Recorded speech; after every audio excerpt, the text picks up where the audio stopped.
যে ধরনের আপনার আলোচনা সমালোচনা হচ্ছে, আমি খুব একটা বেশি আপনার সমালোচনার দিকটা ওভাবে দেখছি না। কারণ যারা সমালোচনা করছেন তারা কোনো একভাবে আপনার এক শ্রেণীর বা এক গোত্রের বা একই চিন্তাধারার, একই মতাদর্শের মানুষ বলে আমার মনে হয়।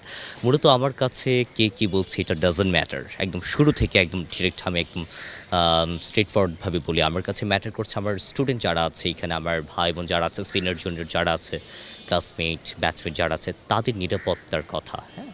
তো সেই জায়গা থেকে আপনার এখানে যে রিক্সাওয়ালা যারা আছেন, আমি বলছি না যে সবাই হ্যারাসার, কিন্তু এখানে ম্যাক্সিমাম আপনার যে রিক্সাওয়ালা আছেন তাদের দ্বারা কোনো একভাবে আপনার হ্যারাসমেন্টের শিকার কিন্তু আমাদের ফিমেল স্টুডেন্টরা হন। এবং বিভিন্নভাবে আপনার যারা হকার এখানে আছেন, বিভিন্ন এই যে হকার যারা আছে তারা না, এই যে ধরেন যে আপনার যারা ফুল বিক্রেতা আছেন, তাদের মধ্যে অনেকে আছে যারা আছে সকালে ফুল বিক্রি করে, রাতে হচ্ছে আপনার বিভিন্ন ধরনের মাদক দ্রব্য বিক্রি করে, এগুলোর সাথে জড়িত। এবং ওই যে ছোট, ছোট বাচ্চা ছেলেপেলে যারা আছে তাদের একদম তাদের মুখ থেকে আমার ইনফরমেশনগুলো নেয়া।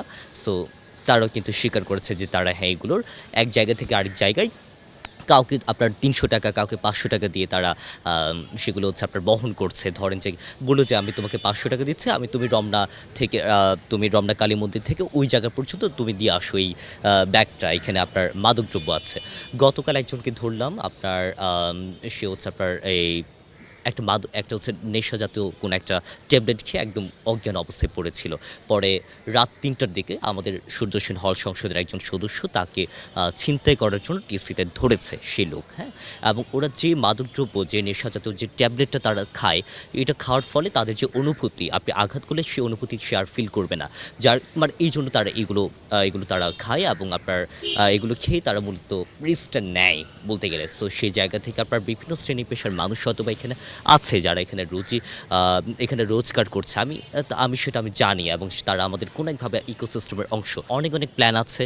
আমরা কোনো একভাবে আপনার ধরেন যে পুরো ঢাবি ক্যাম্পাসকে আমরা ফুচকা মুক্ত করতে পারবো না। আমরা কোনোভাবে আপনার বাদাম মুক্ত করতে পারবো না। কিন্তু আমরা তাদেরকে কোনো একভাবে আপনার কোনো একটা জায়গায় একদম স্পেসিফিক আপনার একটা সিস্টেমের মধ্যে এনে আমরা সেট করতে পারবো যে আপনি এই জোনে বসবেন এবং আপনি পারমিশন নিবেন। যে বাদামওয়ালা ভ্যানে করে ২০ বছর ধরে বাদাম বিক্রি করছে তাকে কি উচ্ছেদ করার জন্য খুব বেশি প্রয়োজন ছিল, এবং একই সাথে আপনাদেরকেও একটু সমালোচনা করেছে শিক্ষার্থীরা বিহেভিয়ার নিয়ে, অনেকে ফেসবুকে একটু কথা বলেছে। তা আপনারা এটা নিয়ে মানে এটার প্রতিক্রিয়ায় কি বলবেন? দেখুন, ওখানে আপনার যে কথাগুলো উঠেছিল সেটার আগে পরে আপনারা হয়তোবা জানেন না। সেখানে অনেক, অনেক আপনার হকার যাদেরকে আমরা তুলে দিচ্ছি, তারা অভিযোগ তুলেছে যে একজনকে তুলবেন আরেকজনকে তুলবেন না।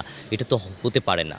হ্যাঁ, এরকমভাবে অনেকে অভিযোগ তুলেছে। তো সেই জায়গা থেকে আমরা যিনি ২০ বছর ধরে ওখানে বাদাম বিক্রি করছেন তার সাথে আমার যোগাযোগ হয়েছে, এবং যিনি আপনার বই বিক্রি করছেন সেখানে তার সাথেও যোগাযোগ হয়েছে।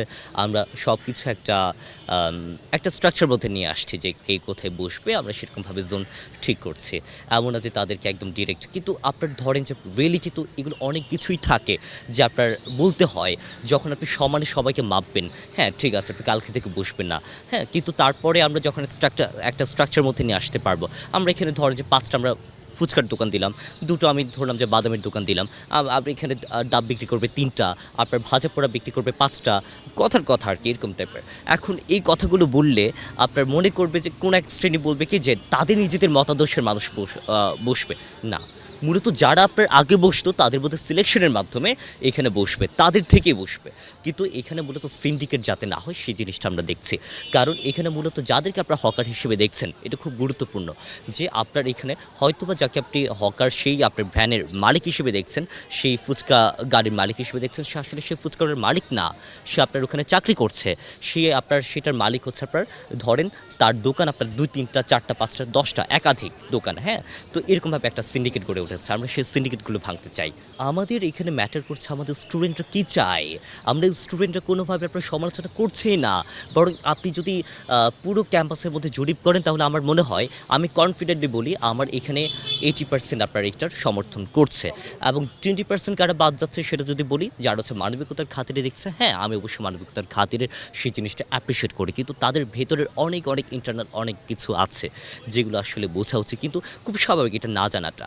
আমি মানে আমি তো আসলে ঘুরছি ফিরছি রাতে এদিক সেদিক, আমি টোটাল প্রক্টর টিম নিয়ে আমি ঘুরছি। সো এখানে ইন্টারনালি কত কি হয় আপনার সেটা আসলে ধারণারও বাইরে।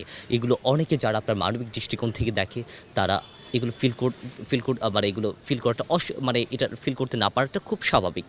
বান্ডেল থাকলে প্রতি সেনমানিতে টাকা বাঁচবে। বিকাশ সেনমানি বান্ডিল কিনে জিতুন প্রতি লেনদেনে।